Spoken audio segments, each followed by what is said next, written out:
It's my pleasure to introduce Dr. Jarrett Berry, who's at UT Southwestern, where he's a staff cardiologist, has been for some time now, and is going to talk to us about some of the groundbreaking research that he's done on exercise and the heart, in which he's a world expert and has published several very, very high-level papers.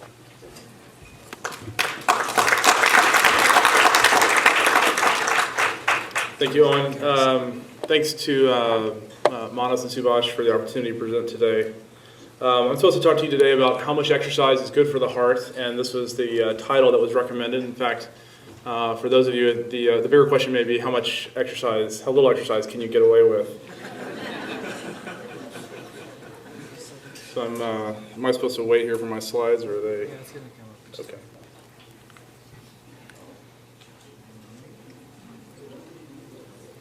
So these are my disclosures, none relevant to the presentation today. So I thought we'd start off with just a case, and how much exercise is necessary for heart disease prevention.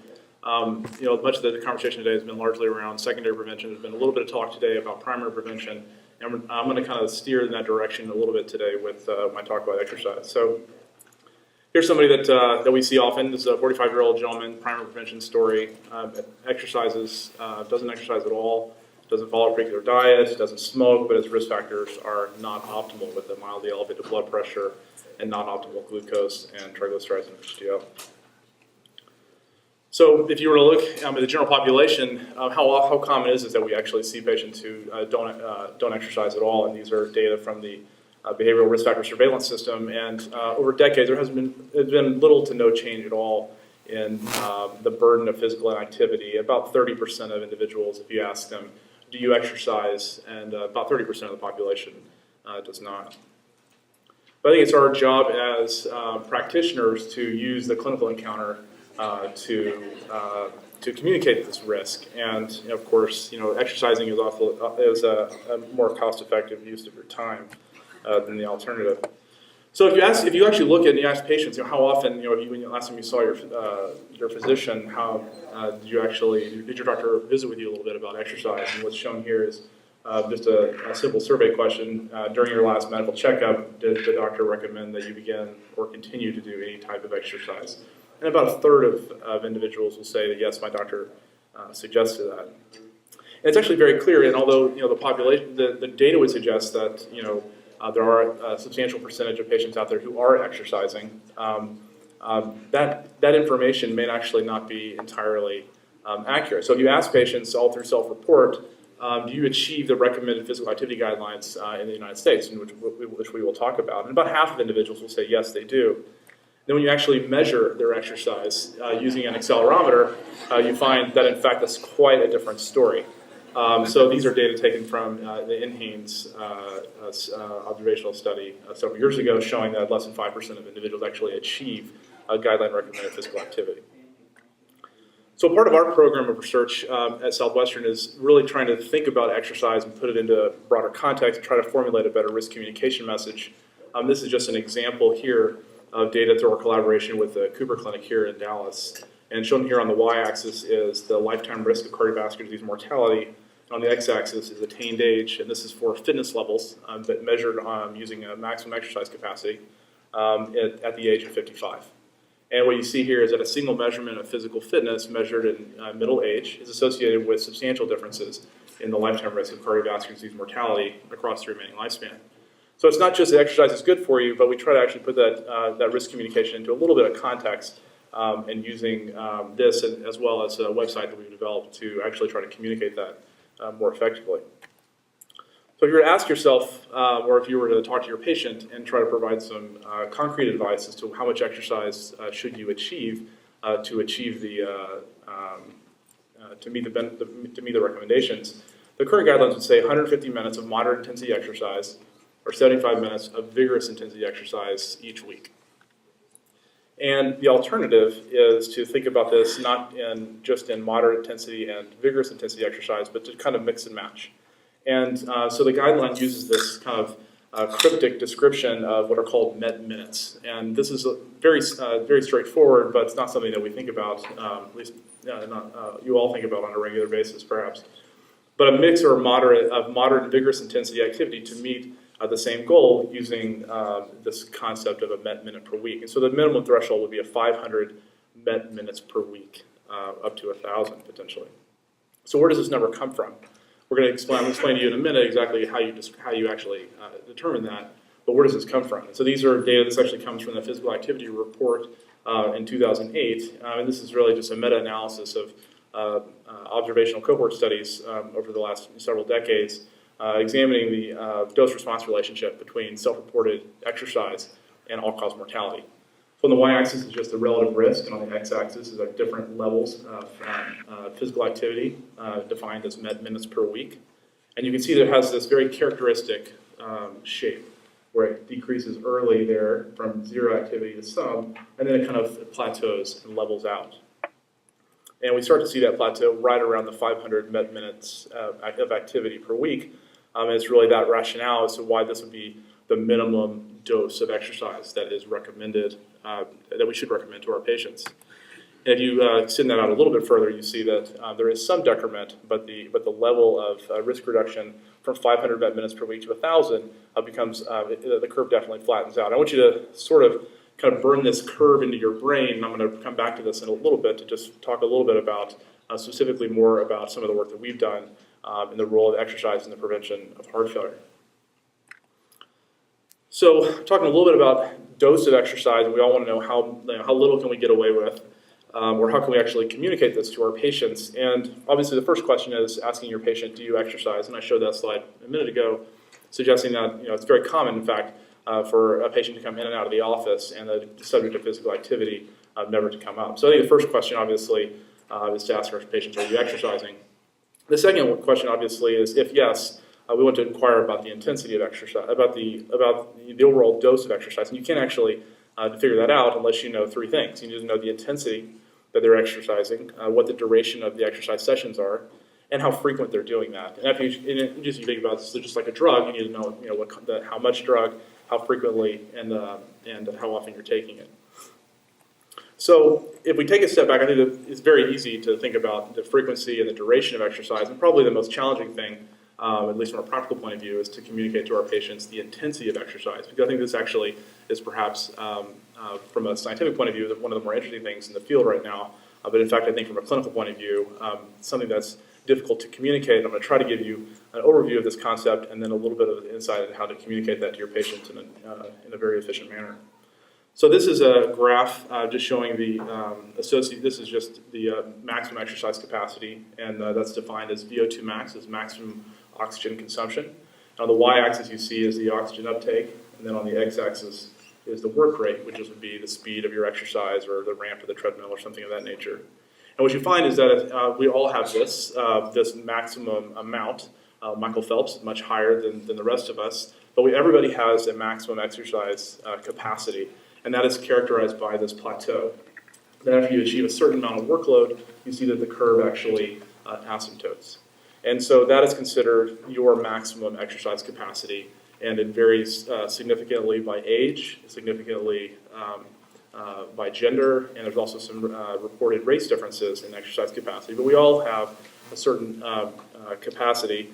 And when we think about exercise intensity, that's actually the concept that we want to keep in mind, is that the recommendation, as I've told you already, is that we want to do a certain amount of moderate intensity exercise and a certain amount of vigorous intensity exercise. We want those two things to come together to add up to 500 minutes per week. So moderate intensity exercise is defined very basically as 40 to 60% of your maximum exercise capacity, and vigorous exercise capacity is greater than 60%.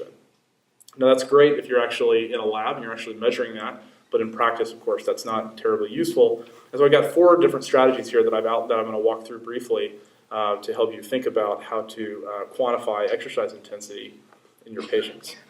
So the first one is something we all know, maximum heart rate, which is, this is a formula that we all know, we've known for many years in our medical training. It comes from large population studies. It's not perfect, but it's a good rule of thumb. And that is your maximum heart rate on average is going to be about 220 minus your age. There are other formulas that you can get more complicated with that are probably better, but this is probably good enough.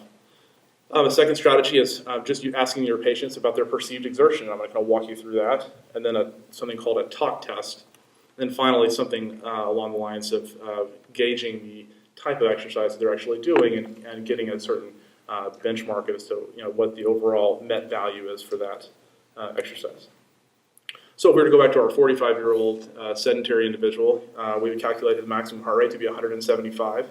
And by definition, moderate intensity exercise is about 65 to 75% of your maximum heart rate. So if you would take 175 times 65% and 175 times 75%, more or less, you're going to get 115 to 135 is going to be the target range for moderate intensity exercise. And anything above that, we would categorize as vigorous intensity exercise. Now, who says this is moderate? Who says this is vigorous? This is the way it's been defined in observational cohort studies. This is the way actually that the guidelines and other bodies have used to actually quantify the dose of exercise to make public health recommendations.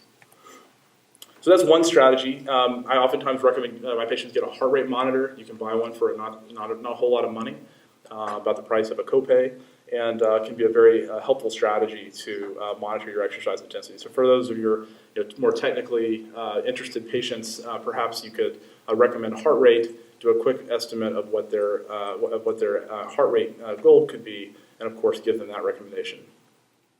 That would have to be somebody who's your more motivated patient who's going to grab this. Maybe a first step might be something that would be a little cruder, but perhaps more effective. This is something called the talk test. So this is multiple studies have done this, and very simple. They basically exercise individuals and they ask them to talk. And in this little study, they asked them to say the Pledge of Allegiance.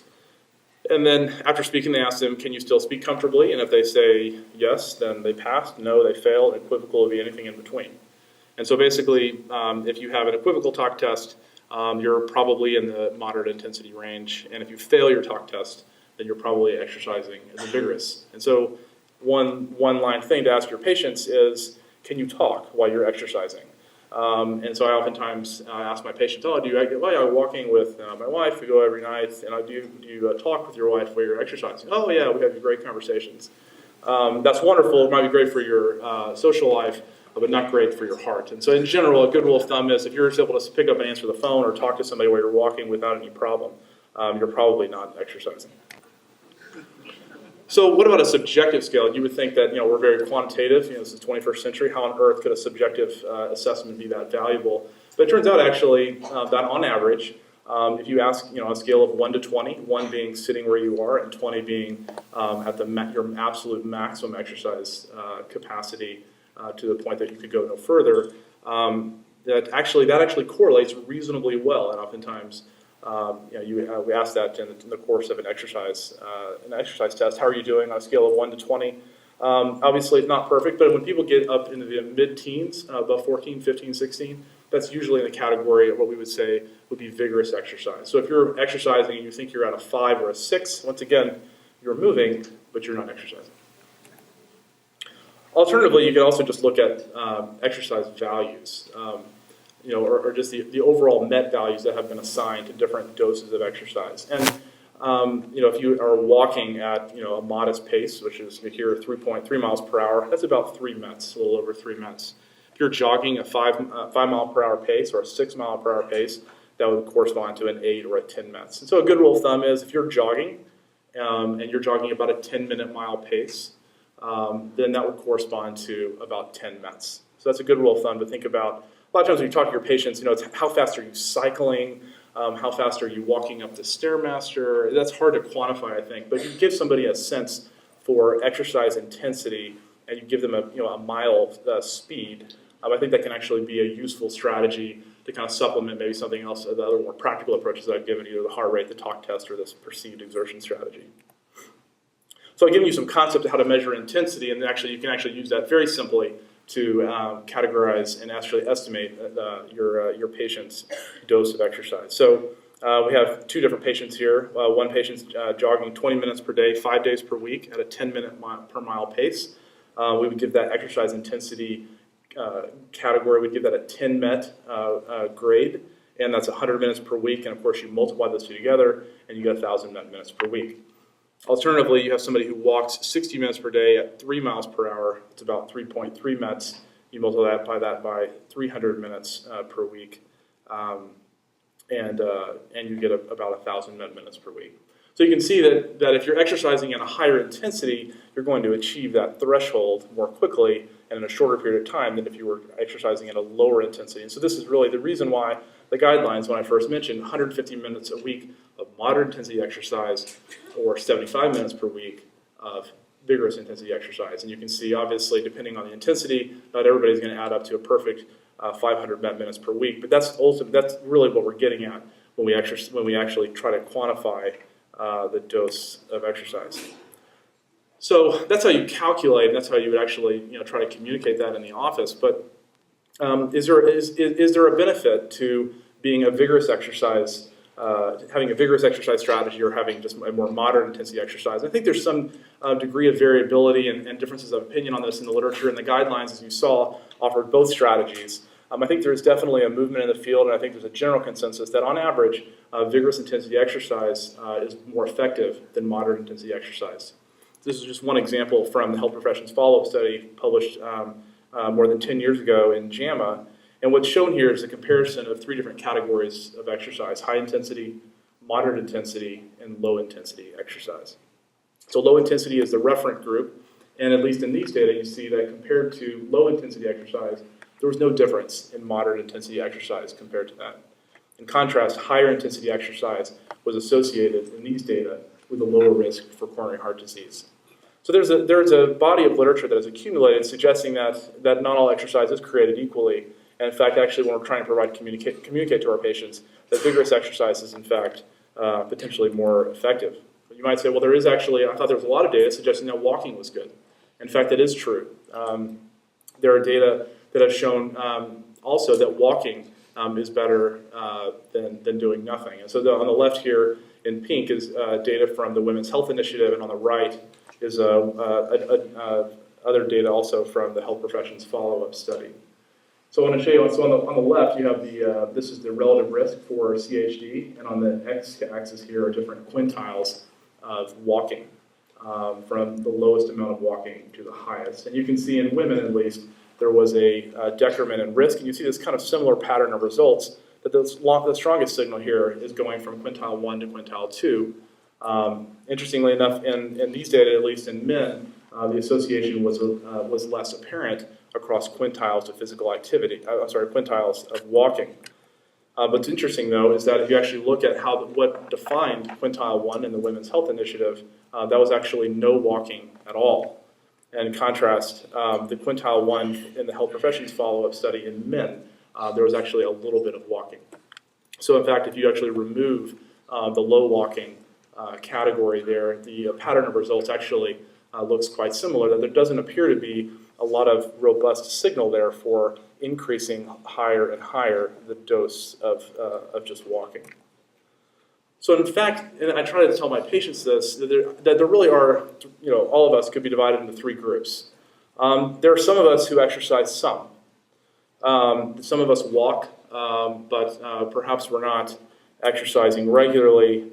There are others of us out here are fitness nuts who are exercising very regularly. And then there's a large majority of, not all of you, I'm sure, but who are couch potatoes. And I think that the key when we're trying to think about exercise is that we're not trying to get Bart Simpson to become a marathon runner. That might be a goal eventually, but the real strategy, I think, is try to get everybody to move one category over. And so, and I think that's what the data suggests, is that for those who don't do any walking at all, doing some walking is better than doing nothing. So getting off the couch is the first step. And I think that's what you see there with the shape of that dose-response curve, that doing some exercise rather, is better than doing none at all. But in fact, there is good evidence that may in fact not be sufficient, and that higher doses of exercise is in fact more beneficial. In particular, higher intensity exercise may be more favorable. Just one brief comment here about safety of exercise. Can I exercise too much? Or in fact, what I've alluded to here, is it safe for my patient to exercise? And the short answer is yes. It's very safe to exercise. The majority of the risks related to exercise are predominantly confined to vigorous intensity exercise, and those risks are incredibly low. About 1 in 800,000 person hours of exercise That's in the primary prevention setting. If you look in the secondary prevention setting, it's about 1 in 400,000 person hours of exercise. So, but that is vigorous intensity exercise. If you walk that back and you ask about moderate intensity exercise, the risks are infinitesimally smaller. So a reasonable approach, and then also, as I mentioned in my previous slide, the risks, there might be some risks in the short term, maybe in that first hour, although it's very small. The benefits of exercise, our data and others would suggest that the benefits of exercise actually persist across the remaining lifespan. So I think this is helpful to actually, in terms of communicating to your patient about the value of exercise and its benefit, but I think it's probably reasonable in the couch potatoes in your office, it's probably reasonable to proceed with a moderate intensity exercise training program.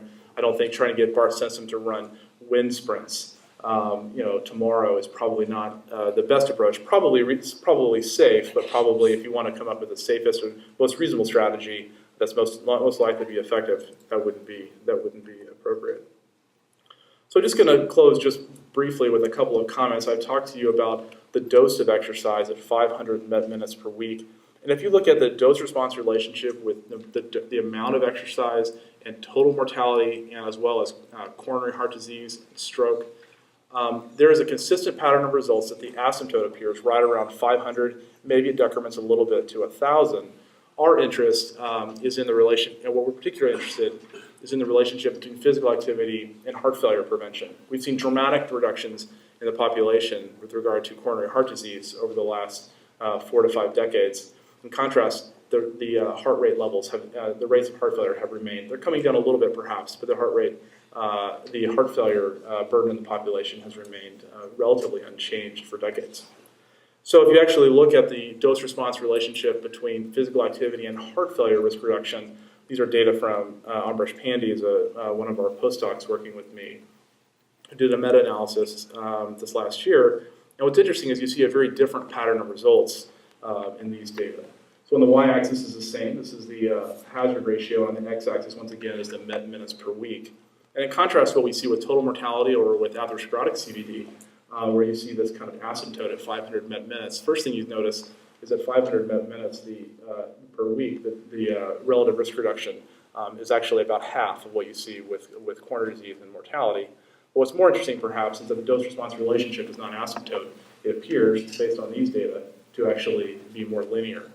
So if the question is how much exercise is good for your heart, in fact, that may be a more complex question than we can answer in just a 20-minute talk, but it may in fact be that the dose of exercise that's currently recommended may be adequate for coronary disease risk reduction and perhaps at least associated with reductions in mortality. But in fact, if we want to prevent heart failure, perhaps the dose of exercise that we're recommending may be in fact inadequate. I think this fits a little bit with some of the other work we've done with the Cooper Clinic, where you see this particular signal with exercise and heart failure. Shown here is the association between physical fitness levels in the Cooper Clinic, measured at around age 50, and the association with acute myocardial infarction using data from Medicare claims files. And on the y-axis is the survival-free of acute MI hospitalization, and on the x-axis is attained age beginning at the Medicare age of 65. And you can see, as expected, there's a dose-response relationship between fitness levels and acute myocardial infarction, with the highest risk being in red, the low fitness group. In contrast, we see a different pattern of results for the association with heart failure, in particular for that low fitness group. That low fit individuals are particularly at risk for heart failure across their remaining lifespan. So in fact, it may in fact be that exercise, how much exercise is good for your heart, or how little can we get away with. For coronary disease risk reduction, which we're already doing a fantastic job in the population. Obviously more work needs to be done, but we've made great strides in that regard. But the role of exercise in heart failure risk reduction, in fact, perhaps the recommendations that we have currently may in fact be inadequate. So I'll leave you with just a couple of thoughts. Exercise counseling is key every visit, and I think trying to get a little bit more specific than just, yes, you should exercise. The patient says, I know that. Exercise is medicine is a quote that we hear from the American College of Sports Medicine in the field. And in order to know how to use a medicine, you need to know what dose to give, which would involve the intensity, the duration, and the frequency. And at a minimum, I think also a medicine, as we all know, actually needs a prescription. I actually have this at exercisesmedicine.org. You can actually print copies of this and use this as a strategy to provide a more specific and concrete recommendation to your patient rather than just saying, well, we all know to be true that exercise is good for you. I think I've tried to convince you a little bit that higher intensity is lower, and for those patients of yours that are doing something and not nothing, perhaps helping to communicate to them the role of higher intensity exercise and how to incorporate that into their schedule, whether or not they can include, instead of just walking every day, maybe they could actually incorporate some more vigorous light jogging as well. And the 500 minute per week strategy or threshold does appear to be beneficial. Our data suggests that in fact the dose of exercise may in fact be inadequate perhaps for heart failure risk reduction. Although I do acknowledge those are observational data, but the data we have, 10, 15-year trial data from an exercise study, that data will be long in the future. So this is us exercising a little bit in Colorado last summer. I will say that exercising by yourself is a challenge. And I think actually I've been this last year I've been exercising with my two older boys in the mornings, and that's actually been I will confess to you I actually hate to exercise, but I have found that exercising in a group, exercising with friends, I think that's another thing we can encourage our patients that they can actually incorporate that into their daily life or incorporate that with their family and friends. That can be a useful strategy. So anyway, thank you so much.